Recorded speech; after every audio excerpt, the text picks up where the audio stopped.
Chapter 21. Hybrid. It was more than a week into the month of August when we swam back to Norway.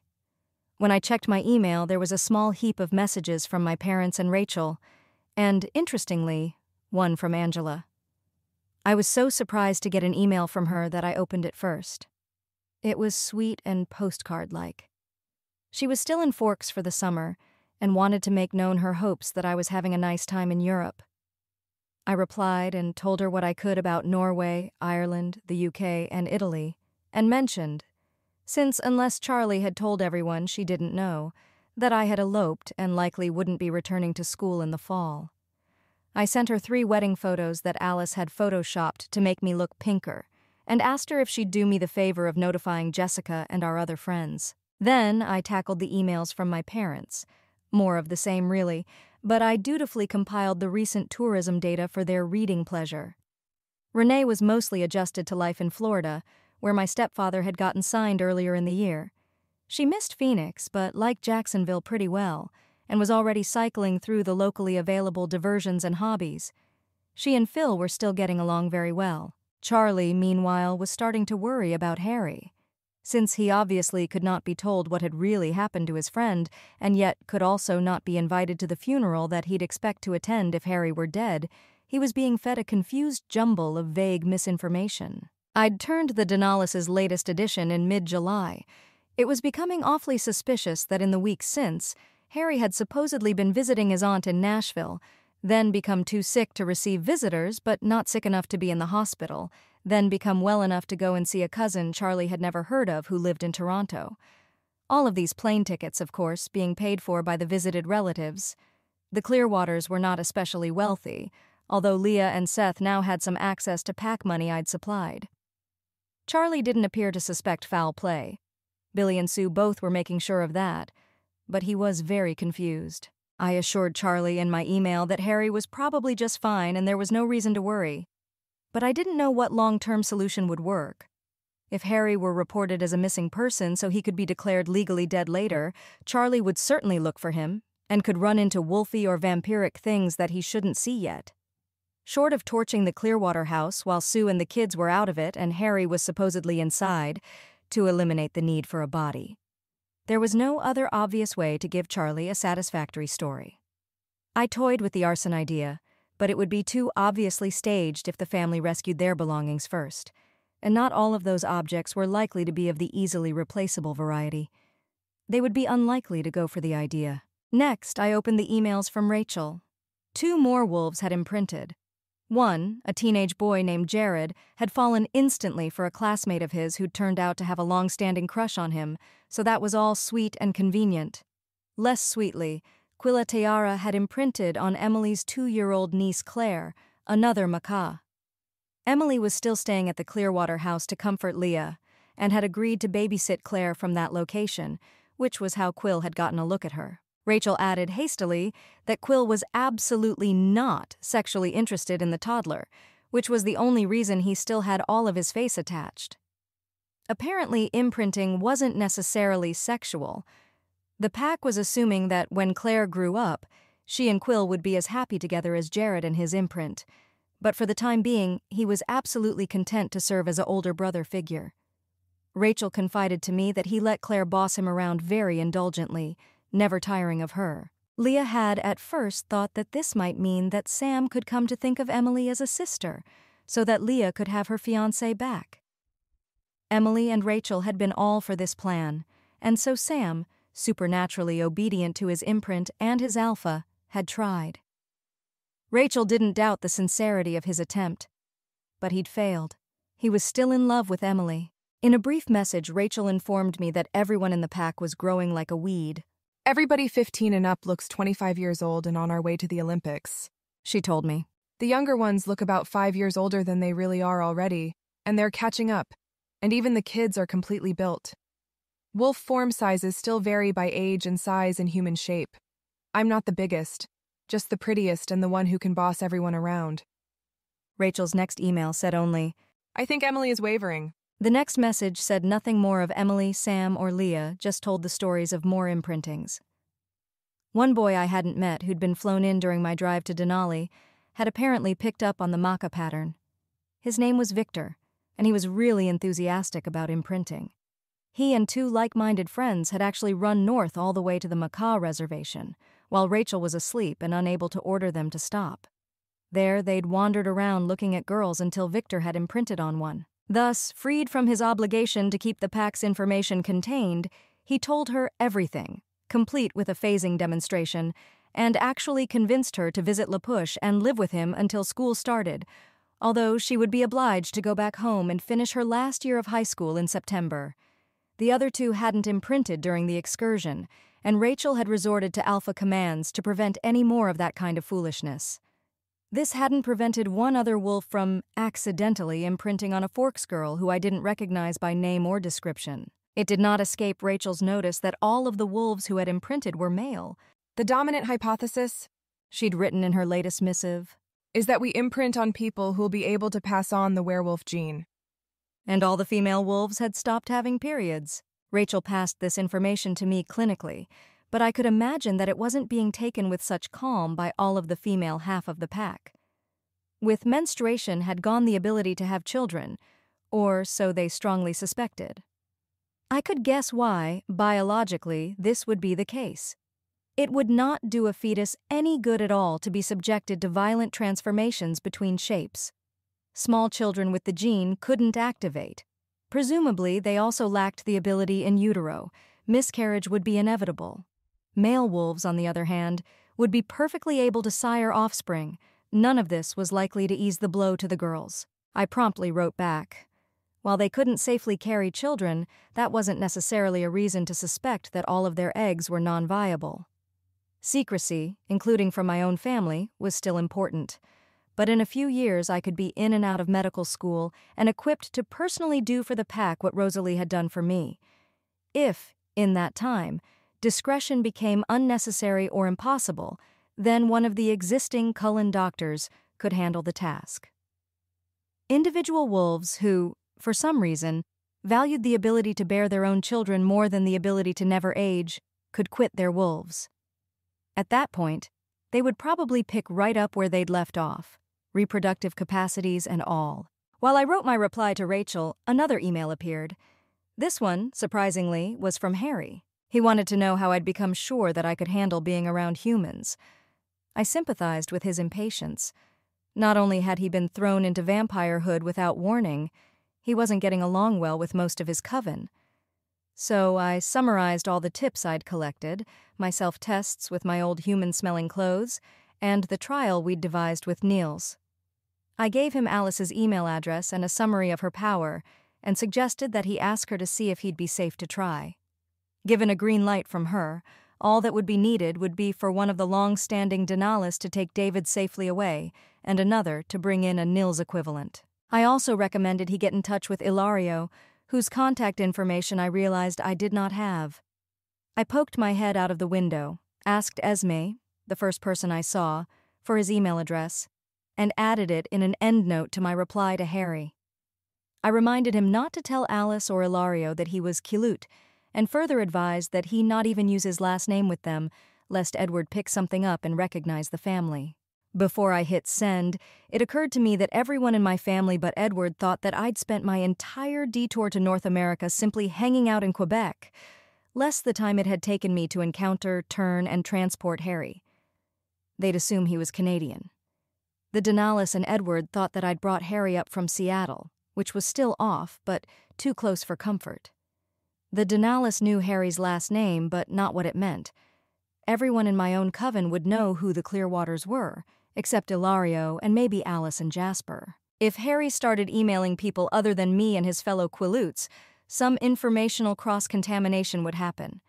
It was already likely, if one of the Denalis called him Harry Clearwater in correspondence to my family or mentioned where he'd come from, but there was nothing I could do about that without telling them to keep it on first-name terms, which was a greater risk than just crossing my fingers about that leak. I didn't have to make it worse, though. I deleted my last paragraphs. Instead, I wrote that Harry should look for solitary hikers with someone's supervision and very firmly make up his mind that he would immediately tell me if he slipped up and ate someone, and that I would resolve that if he told me of this event, I tried to think of something flashy that Alice would definitely tell me about if she saw me doing it, which she'd definitely see if it was to happen. Eventually, I decided that if Harry killed someone, I'd pick a fight with Ilario. I didn't think we were likely to squabble otherwise, so I would probably not get a false signal.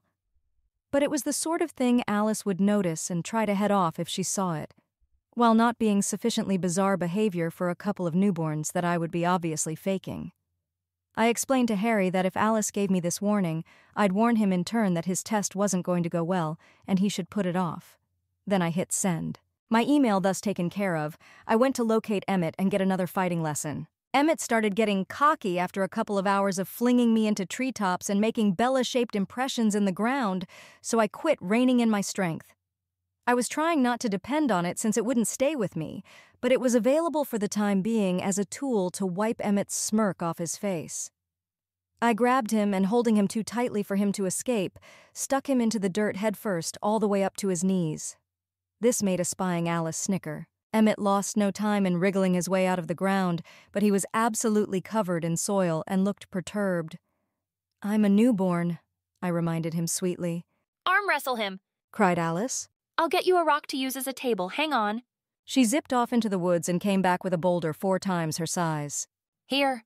"What's the point? I'll win," I said. "Will not," challenged Emmett. "Emmett, that's ridiculous.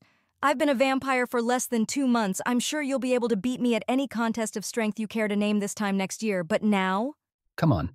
He goaded, getting into arm wrestling position with his elbow on the rock. I rolled my eyes and clasped hands. Alice counted down, and Emmett started pushing. I could definitely tell that he was pushing. He probably could have shoved his arm shoulder deep through solid granite with the force he applied, but my arm didn't move. It wasn't hard to keep it still. Vampire muscles didn't react to physical challenges in the same way. While there were things too heavy for us to pick up, attempting to lift them, or slightly lighter objects, did not cause strain or any sort of fatigue. So I sat there, looking innocently at Emmett, as he gritted his teeth and pushed harder. My arm still didn't move. We'd collected more spectators. An amused Edward had come to the yard, presumably following someone's thoughts, and Rosalie and Jasper were looking out 2 windows of the house. Ilario peered out a window and then left the house to watch from a better vantage point. "Let me know when you're ready for me to break this rock with your forearm," I told Emmett mildly. He pushed even harder, but I compensated automatically. He said. "This isn't nearly as fun as sparring," I complained. "Do you really want to sit here all day? Just tell me when you're done and then I'll win. But since you wanted to do this, I'd hate to deprive you of your fun before you say so. Not that I can tell what you see in this activity." I tilted my head, looking curiously at our joined hands, as though trying to figure out what might be interesting about them. Edward laughed and Alice tittered. I was being a little mean, obliging Emmett to say he wanted to lose before allowing the contest to end, but the look on his face was so much fun. I blinked at him patiently. Suddenly, Emmett grinned and let his arm go limp all at once. Unprepared, my arm slammed forward and drove his into the rock, but on his terms. I laughed with everyone else. "Want to try me?" Ilario asked me. I had not spoken to Ilario at all since he'd turned, and only a handful of sentences before that. I'd left right after he'd been injected, and stopped in Norway only briefly to drop off his sister, who monopolized his time, before jumping into the ocean and swimming to Ireland. I said. "You're newer than I am. How much does that matter?" Jasper, resident newborn expert, opened his window and hopped out, falling 20 feet and landing neatly. "Very little," he said. "But it's not nothing. Either of you could win, but I'd bet on Ilario." Ilario was a tall, skinny guy. Not particularly burly, but I hadn't brought special physical prowess into my vampire life either. Unlike with Emmett, who I'd known I could beat, I was honestly curious about the outcome. "Sure," I said. "The rock is a little beat up on this side." I turned it over, pressing it into the ground so it wouldn't wobble, and put my arm in place. Ilario walked up, eyeing my arm appraisingly, and took hold of my hand. Alice counted again. The difference was immediately obvious, and my arm twitched backwards half a centimeter before I brought more power to bear and held my own. Ilario looked very focused and calm as he pushed my hand. I decided to just go all out and forced my arm to push as hard as it physically could. Ilario matched me, and then some. My arm leaned bit by bit towards the rock. Clearly he was stronger than I was, but that didn't necessarily mean he'd win. I relaxed my arm for a fraction of a second, and it shot towards the rock, but Ilario reduced the strength of his attack in response, and just before my knuckles hit stone, I pushed back with maximum power and had our arms perpendicular to the rock before he reacted and stopped me cold. It was back to a near stalemate in his favor. Not going to fall for that again, Laughed Ilario good-naturedly. No? I didn't have any more tricks, and I sighed as he forced my arm down to the rock, millimeter by millimeter. I didn't let go like Emmett had, and so the back of my hand just brushed the boulder very lightly, and then he'd won. Congratulations, I said. He extracted his hand, and I swept a little rock dust off of mine. Jasper nodded to himself, and Emmett looked pleased. Other than the arm wrestling, my week of downtime in Norway was pleasantly uneventful. I got to know Ilario, who was a pleasant fellow, very careful and deliberate in his choices and protective of Gianna. I spent a lot of time with Edward in our cottage, dined exclusively on killer whale, and got to be conversationally fluent in Italian. I explored the countryside around our house, sometimes with Edward or other family, sometimes all by myself. Harry emailed. I opened the message nervously, worried that Alice had missed the tussle I would have to provoke with Ilario in response to a tragic failure. But Harry had successfully gotten within 10 feet of a hiker, with Carmen along to check his movements, and not done the man any harm. He thanked me for my help. In a PS at the end of the message, he apologized for having acted so afraid of me. Via email, no one seemed like a person to him. And so I didn't stand out as scarily in the remote medium. I kept abreast of the goings-on in La Push. Rachel was nervous about what would happen when school started up again for the macaw who Victor had found. She didn't think that the boy would hold up well without his imprint. Claire, too, would eventually have to return to the macaw reservation. Her parents, while moderately neglectful, were not complete absentees. They'd expect Emily to return her charge eventually, and then Quill would be alone. For her own part, with no way to hand off alpha responsibilities to someone else, Rachel was arranging with her school to do everything long-distance come autumn.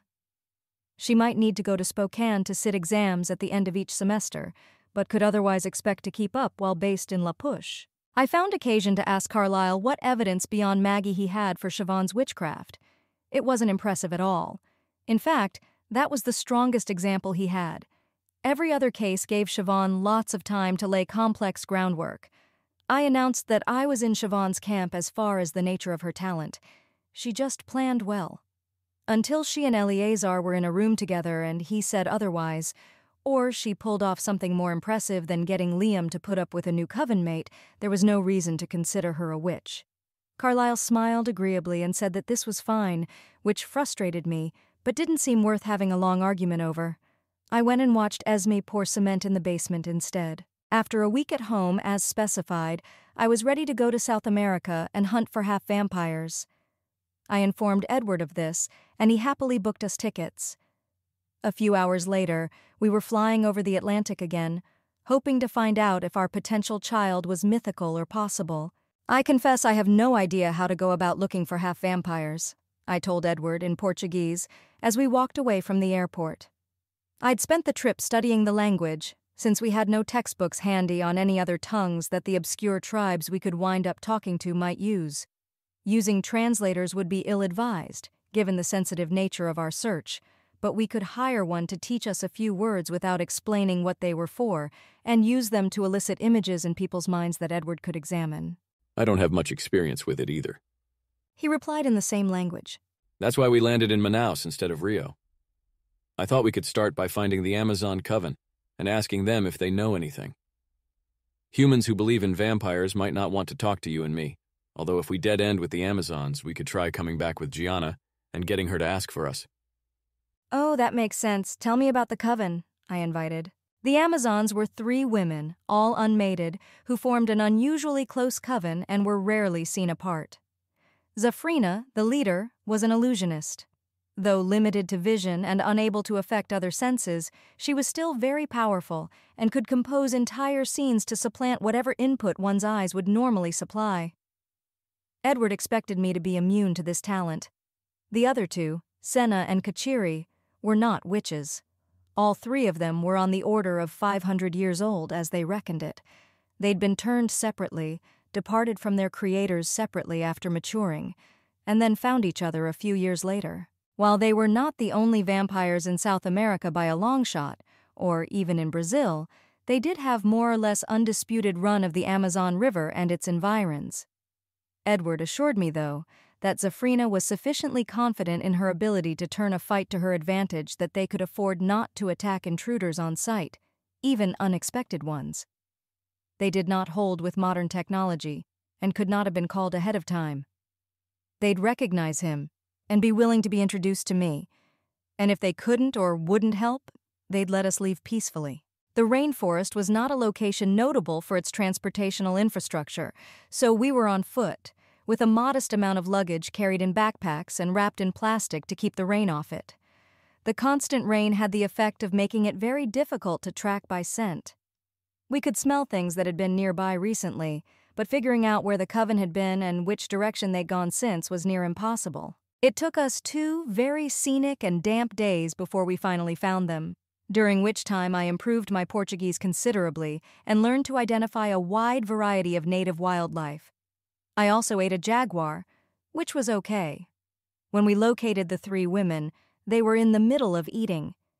Edward caught the scent first and warned me to hold my breath.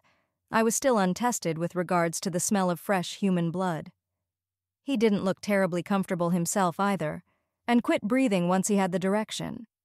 He signed, to avoid using up air, that he was pretty sure that the blood was from the Amazon's prey. The humans in question were all dead by the time we got there. Each of the 3 Amazons appeared to have bagged one of her own. By their outfits, I thought they might have been loggers or something like that. The coven, for their part, were all dressed entirely in hide and leather, just vests and pants. They had elongated limbs and features like average people as seen in a funhouse mirror, elegant tall faces, willowy limbs and digits. All of them had braided black hair past their waists and a slightly beige hue to their pale skin. One of the women lifted her head from the throat of her quarry to look at us, and I was surprised by the fact that I did not feel physically queasy. Apparently, that was a sensation vampires did not experience, because the dead men were one of the most disturbing things I'd personally laid eyes on. Harry Clearwater's mangled body was in the same ballpark. Actually, he'd been torn up worse, whereas these men were missing most of their necks but otherwise intact. But Harry was walking around healthy as a horse, and the loggers never would again. I found it unhelpful to speculate that they had been killing endangered species. Endangered species, however photogenic, did not think. Their deaths did not warrant vengeance. Even if they did, that had not been the motive. Edward noticed my discomfort and put his arm around me. The woman who was looking at us said, "Edward Cullen, how surprising to see you." She spoke English, although it was accented. My guess was that she didn't practice the language often. "And I take it that you have found a mate." This is Bella. Said Edward, nodding. Bella, this is Zafrina, and that is Senna, and that's Kachiri. He pointed out the 2 who'd ignored our approach. I attempted to smile and succeeded, although I kept looking at the corpses. Kachiri finished hers and looked over her shoulder at us, and then Senna followed suit. The men were already dead and couldn't get deader, and I did need to know if I could handle blood. I took a small breath. It was about 10 or 20 times worse than when the blood was neatly contained in a human. My throat instantly combusted, praying for drink. Venom gushed into my mouth. I summoned the instinct to fear the 3 women, identifying the dead as their prey, which I couldn't safely take, and held very, very still, caught between the terror I was using and the thirst I'd invited. Edward's arm, still around my shoulders, squeezed. I didn't know if I would have been able to leave the blood unconsumed if it hadn't belonged to the Amazons. Rational thought wasn't efficacious against the thirst. The best I could do was pit one drive against another, fearing for my life at the hands of the coven if I drank the blood that the pain in my throat told me I needed. I swallowed the venom and it was instantly replaced. It didn't matter that I'd stopped breathing. I closed my eyes and turned towards Edward, who wrapped his arms around me comfortingly. I'm sorry. He said to the Amazons. She's very controlled for a newborn, but hasn't been near human blood before. Please excuse her. I had been near human blood before, but this was faster to explain. And anyway, I'd known not to inhale near Harry while the blood was fresh. And those men were dead, and our friends, the Amazon Coven, had killed them. And even if the loggers had been driving some tree extinct, they didn't deserve to die. And they smelled so good, and I wanted to fight Kachiri for her dead man and suck out whatever drops were left in his veins and cool the burning in my throat. But I thought she might kill me if I tried, and I didn't deserve to die either, Edward said. It looks like you finished eating. If you could dispose of the leftovers, it would be easier for us to talk to you. We have some questions. Very well, said Zafrina, agreeably enough, and I heard the three women picking up their respective beverage containers and racing off into the forest with them. I didn't know what they were going to do to cover up their involvement in the deaths. I didn't think I'd like it if I got the answer. That didn't keep my brain from wildly speculating. Drop the bodies into piranha-infested waters? That would probably work well.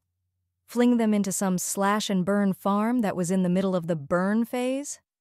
Risky. I was so parched. I wished I'd brought a bottle of water. I wanted blood. The jaguar had been too long ago. My throat smoldered. They came back after about 30 seconds. We can go somewhere else, if that would be more comfortable for your Bella. Offered either Senna or Kachiri. I hadn't heard either speak and wasn't looking, still burying my face in Edward's shirt. I felt him nod, and he picked me up, accurately judging me too affected by the blood and the murder to want to move around under my own power. I might just take off and find someone full of blood that smelled that good and make the burning stop. Edward followed the coven through the forest with me in his arms. I opened my eyes and watched plants whiz by, then closed them again. Eventually, we'd arrived at the Amazon's venue of choice. It was a section of rainforest, much like any other. Bella, there's none of the scent here. Edward murmured to me. You can breathe.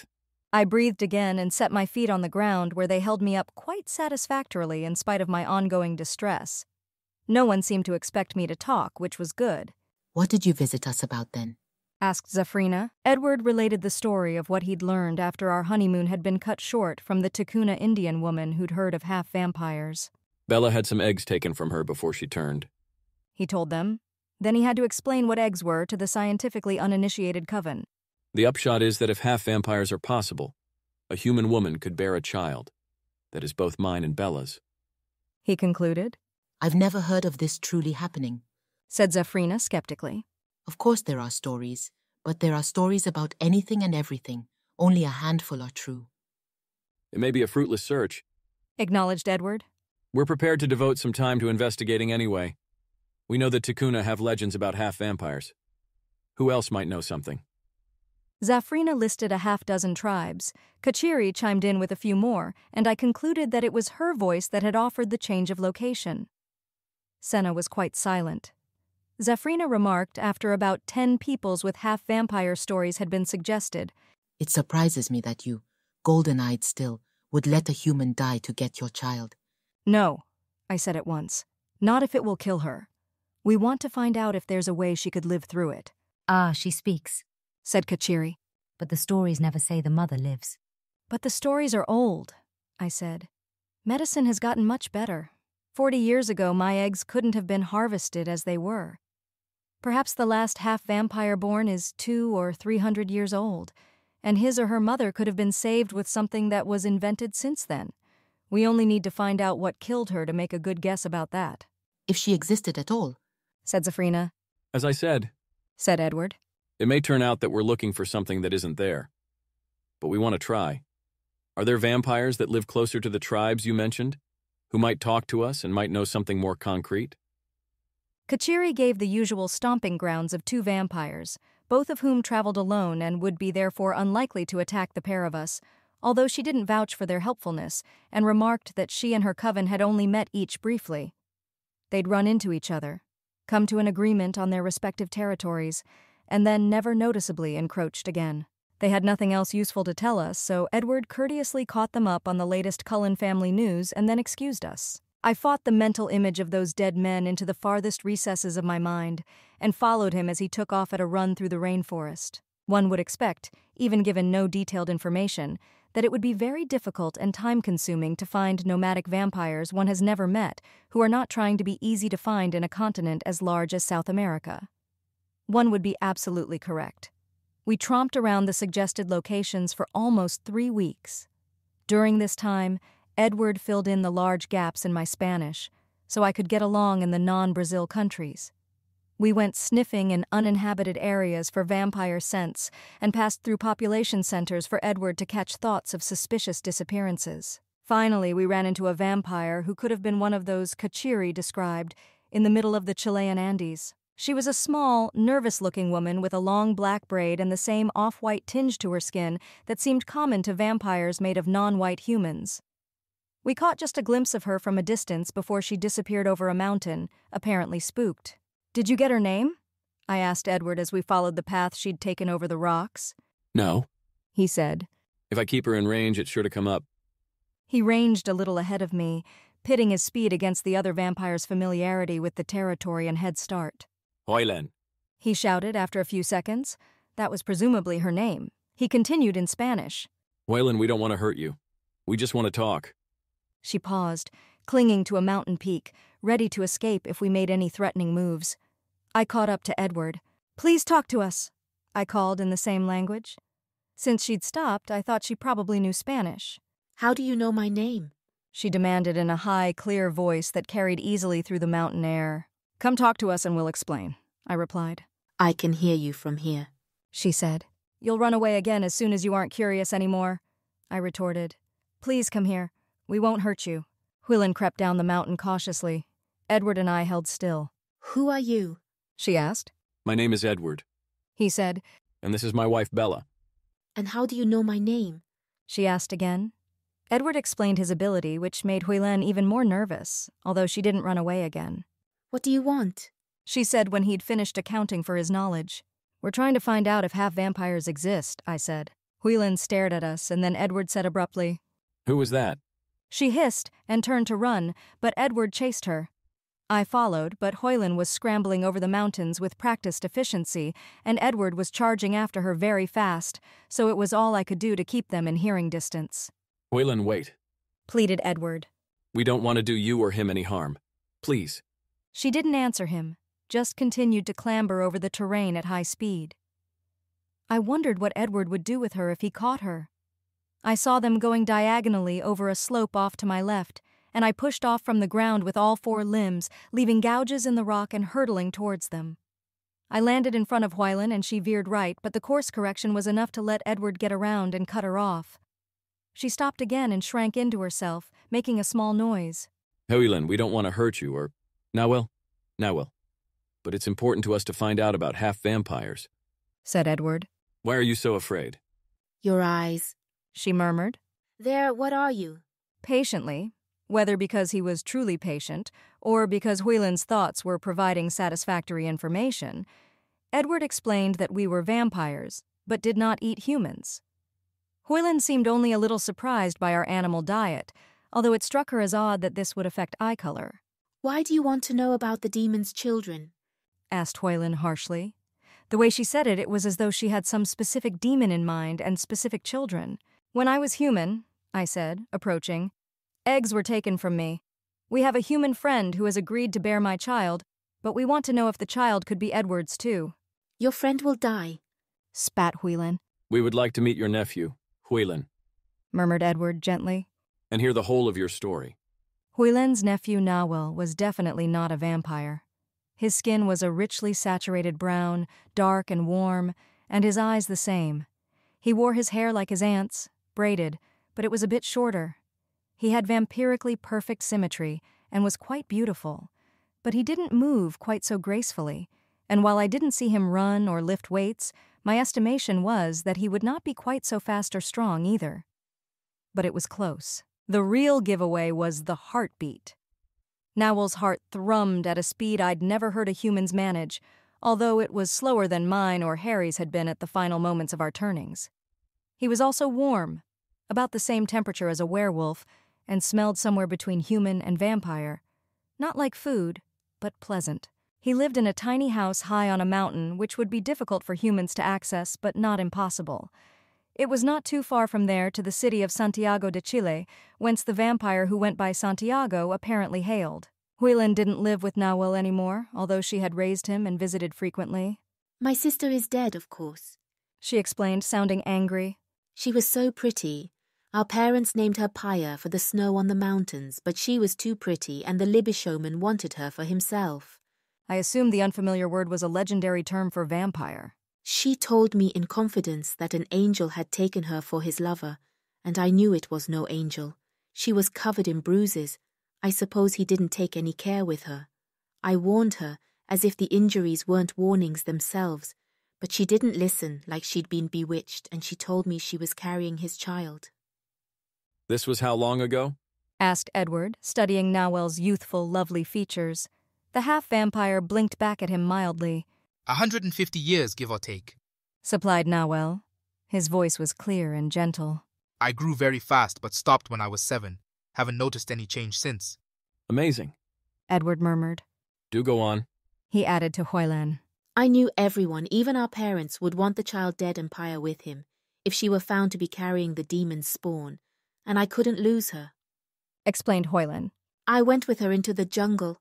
I hunted animals for her, and she drank their blood ravenously, and she was still weak and her child hurt her from the inside, breaking bones. I thought perhaps if I nursed her well enough she could live, and then the demon's child could be destroyed without harming her. Nahuel didn't have any visible reaction to this description of his fetal self. But Pyre died anyway? I murmured. Huilin nodded. She did. She lost so much blood and was so weakened to make him grow so quickly, and he had broken so many of her bones. But she loved her child. She named him Nahuel, after the jungle cat, and her dying wish was that I care for her son. And I told her I would. But after he ripped his way out through the hard shell that had grown around him in her womb, and I lifted her from her body, he bit me. I crawled into the jungle and thought I would die. When I was finished turning, he was sleeping, curled up beside me. So you're venomous. Edward said, looking back to Nahuel. And you sleep. I do and I am. Confirmed Nahuel. My sisters have no venom, but I do not know if that is due to gender or to chance. You have sisters. Exclaimed Edward. 3. Said Nahuel. As of 17 years ago. The other 2 are older than me, but their mothers died as well. My father considers himself a scientist and thinks he's breeding a master race. I'm told that more of his experiments have died in attempting to conceive or during their pregnancies than have managed to bring to term. My sisters travel with him, but I already had Huilin for family and was not interested in going with him when he came looking for me several years after my mother's death. Edward nodded, crestfallen at the implied death toll. It yielded a pessimistic prognosis for an attempt at our own half-vampire child. I took his hand and folded it in mine. 17 years previously, medicine had been fairly modern. If Nahuel's father had had any interest at all in keeping the newest sister's mother alive, and it was the sort of thing that was reliably doable with 2005 technology, it could most likely have been managed then. And Joam was a vampire and could have turned the mothers if that would have saved them and he'd wanted them alive. Maybe he didn't care, but he wasn't there to ask. I asked, but Nahuel couldn't speculate as to how much care the recent crop of attempts had gotten. Pyre had been abandoned altogether once pregnant, but that might or might not have been a special situation, as she was with Huilin instead of isolated. Nahuel rarely had any contact with his father, whose name was Joham but whose location and contact information were unknown. The 3 sisters were from various parts of the world, one Aboriginal Australian, one Swiss, one Korean. Nahuel had heard of failures from Mexico, Iceland, Ghana, Nigeria, China, Tibet, India, the Philippines, Indonesia, and Russia, and didn't think that Joham and the sisters had bothered to mention all such deaths.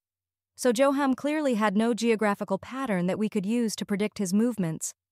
There was no realistic hope of finding him and getting more information before Aro came to check up on Gianna. We quizzed Nahuel a little more on his biology, just out of some masochistic interest in knowing what could have been. He obliged us readily enough. He was not as strong, fast, tough, sensorily gifted, precise in movement, roomy-minded, or possessed of perfect recall as a vampire. In physical power, he was behind an average vampire by the same amount that a vampire was behind a newborn. It was similar for the other physical abilities. His mind had space in proportion to his senses and capacities, as ours did. He could remember anything he chose to remember, and might or might not forget things otherwise. I winced when he remarked casually that he could survive on either human food or blood, human or animal, but found his aunt's diet the most pleasant. Hoyland's eyes, of course, were murderous burgundy. Nawel sounded like he was acting on a much milder preference than her, though somewhere between a human's "I really enjoy bacon and I don't like tofu at all," and a vampire's "only human blood will quench my desperate, maddening thirst." I was mildly repulsed, which he appeared to notice. I debated with myself whether I ought to try to convert the pair of them, or at least Nawel. It felt very awkward. They hadn't expressed the interest that Maggie had. Part of me thought that it would be ungrateful and rude of me to have badgered Hoyland into taking us to her nephew's home and dragged a painful story out of them, only to then disapprove of their dietary habits. Part of me thought something along the lines of, "People are dying. If there's any chance you can stop it, then you must tolerate arbitrary amounts of awkwardness, because there is no embarrassment you can feel that it's worth someone's life to avoid." While Edward accumulated information about Nawel's eldest sister's witchcraft, she could divert notice away from herself, apparently, becoming not invisible but uninteresting. I let these parts of myself fight it out. If what I really wanted to do was minimize death, I ought to kill Hoyland then and there. Even if I convinced her to become a vegetarian, she was not overwhelmingly likely to go on forever without ever messing up, and she could be killed if I attacked. If it came down to it, however insane he thought I was being in my assault, Edward would be on my side. Just as Irina would have been on Laurence against her own sisters if they'd kicked up a fuss about his killings. Edward's mind-reading and my newborn strength made the fight almost risk-free on our end, even if Nawel was factored in. Neither the hybrid nor Hoyland was any sort of witch, and she was small and he was weak and slow compared to us. But I didn't want to kill her. That seemed like an incorrect thing to do. I thought about it, and decided that this wasn't just a matter of wanting to keep my hands clean of death. I had no queasiness about the mental image of personally destroying, say, Aro, in the likely event that this proved necessary. I could probably even bring myself to execute his mate, since she'd been in one of the best possible positions to affect the direction of the Volturi out of anyone save the three rulers themselves, and had done nothing. And because if I had to kill Aro, it would amount to a mercy killing to send his wife after him. But Hoyland was, incredibly, frustratingly, not an evil woman, even if she'd killed 100 people or more in every one of the 150 years she'd been a vampire. Evil women did not adhere to the dying wishes of their sisters from across the memory-thinning wall of turning to bring up their nephews. An evil Hoyland would have strangled the sleeping, oxygen-dependent baby who'd curled up beside her while she turned. Or she wouldn't have taken Pyre into the jungle and helped her in the first place. She'd have let their village kill her sister and gestating nephew, washing her hands of the mess. If she really wasn't evil, though, she shouldn't be murdering people. Hoyland's death would be dreadful, but her victims weren't evil either. Damn the awkwardness, full speed ahead. There was a lull in the conversation after Edward established that Nawel had spent 1 month in the womb from conception to messy, deadly birth. Hoyland was grimacing again, displaying clear misery over her sister's loss. "It's strange to me," I said quietly, "that you feel so strongly about Pyre's death, but you both kill humans for food." "She was my sister," growled Hoyland. I held up my hands, palms forward, in a calming gesture. "I understand. I would feel more strongly about it if one of my family were killed than if it were only a stranger, too. But of course strangers tend to have families, too." It was difficult to restrain my flippancy. I would really need to look into that and find a way to force myself to be serious if I were going to make any kind of habit out of vegetarian evangelism. "Hoyland, I understand it's not common knowledge that full vampires can live on animal blood. But Nawel, if you know that you can eat animal blood or even humans' food..." "I can. That doesn't mean I like it," he said. "Maybe you could rob blood banks or something," I said. My family didn't do this, or even legally buy blood, which doctors such as Carlyle could do, because drinking any human blood would make it harder to resist killing for more. It would be the equivalent of an alcoholic keeping beer in the fridge to make it less likely that he'd rob a liquor store if he got a craving. But it might work differently for a half-vampire.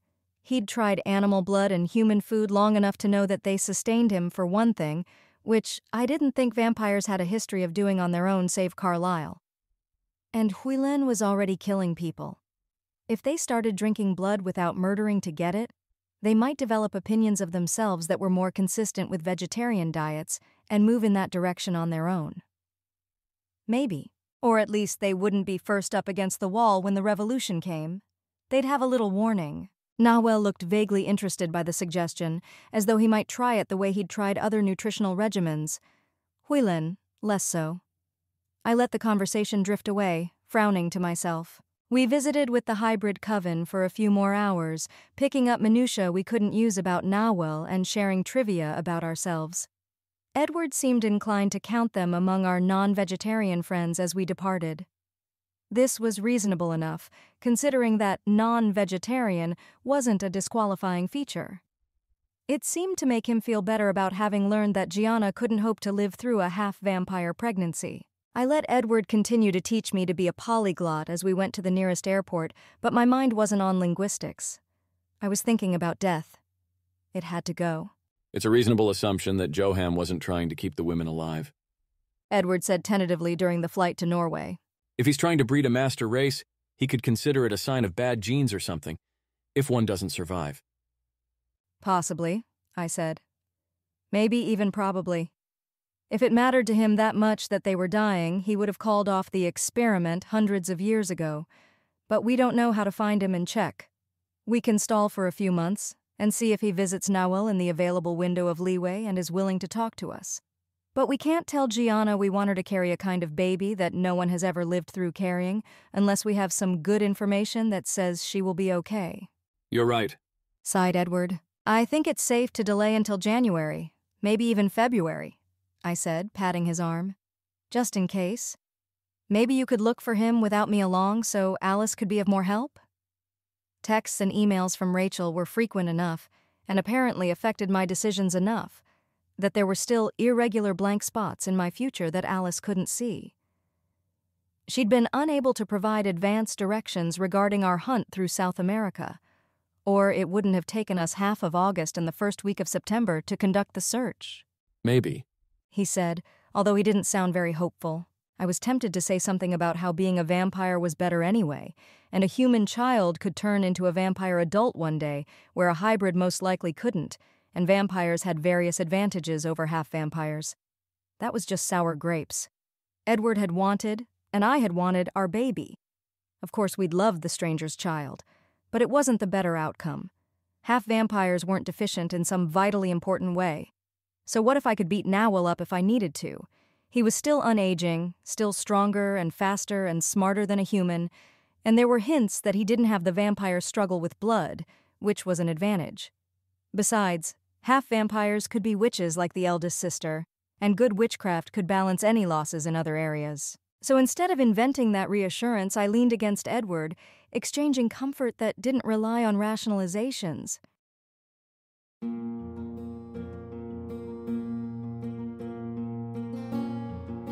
This has been an AI reading of the Rational Twilight fanfiction Luminosity by Alicorn, licensed under an Attribution Non-Commercial Share-alike 4.0 International Agreement.